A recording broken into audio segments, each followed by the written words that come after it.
നിങ്ങൾക്ക് കിടക്കുമ്പോൾ നടുവേദന കുറയുന്നുണ്ടോ?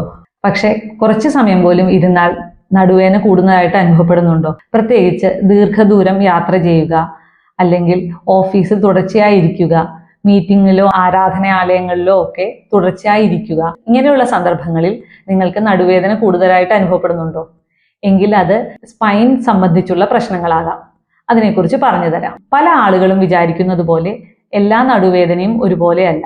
എപ്പോഴാണ് വേദന കൂടുന്നത്, എപ്പോഴാണ് കുറയുന്നത് തുടങ്ങിയവയെല്ലാം തന്നെ ഡയഗ്നോസിസിലേക്കുള്ള സൂചകങ്ങളാണ്. എന്നാൽ കിടന്നാൽ വേദന കുറയുന്നതും ഇരുന്നാൽ വേദന കൂടുന്നതുമായ നടുവേദന രോഗികളിൽ ഭൂരിപക്ഷവും ലംബാർ ഡിസ്കിന്റെ പ്രശ്നം കൊണ്ടാകാം. എന്തുകൊണ്ടെന്നാൽ നിൽക്കുന്നതിനേക്കാൾ കമ്പയർ ചെയ്യുമ്പോൾ ഇരിക്കുമ്പോഴാണ് ഡിസ്കുകൾക്കിടയിൽ സമ്മർദ്ദം കൂടുന്നത്. അതിന്റെ ഫലമായിട്ട് വേദന കൂടുന്നു.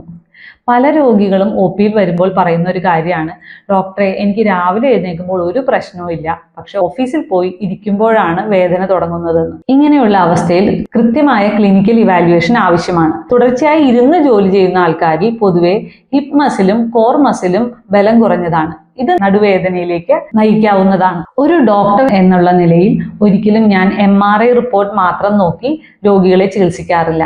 അവർക്ക് ഇരിക്കുമ്പോഴാണോ വേദന കൂടുന്നത്, അല്ലെങ്കിൽ കിടക്കുമ്പോൾ വേദന കുറയുന്നുണ്ടോ, കാലിലേക്ക് മരവിപ്പ് അനുഭവപ്പെടുന്നുണ്ടോ, മോർണിംഗ് സ്റ്റിഫ്നെസ് അനുഭവപ്പെടുന്നുണ്ടോ, അല്ലെങ്കിൽ എത്ര നേരം ഇരിക്കുമ്പോഴാണ് അവർക്ക് ആ വേദന വർദ്ധിക്കുന്നത്, ഇതെല്ലാം കൃത്യമായി ഇവാലുവേറ്റ് ചെയ്യുകയും ഒപ്പം തന്നെ ശരീര പരിശോധന ചെയ്യുകയും ചെയ്ത ശേഷം വേണം നമ്മളുടെ അവസ്ഥ നിർണ്ണയിക്കാൻ. പല രോഗികളും പെയിൻ കില്ലറിൽ ആശ്വാസം നേടാറുണ്ട്.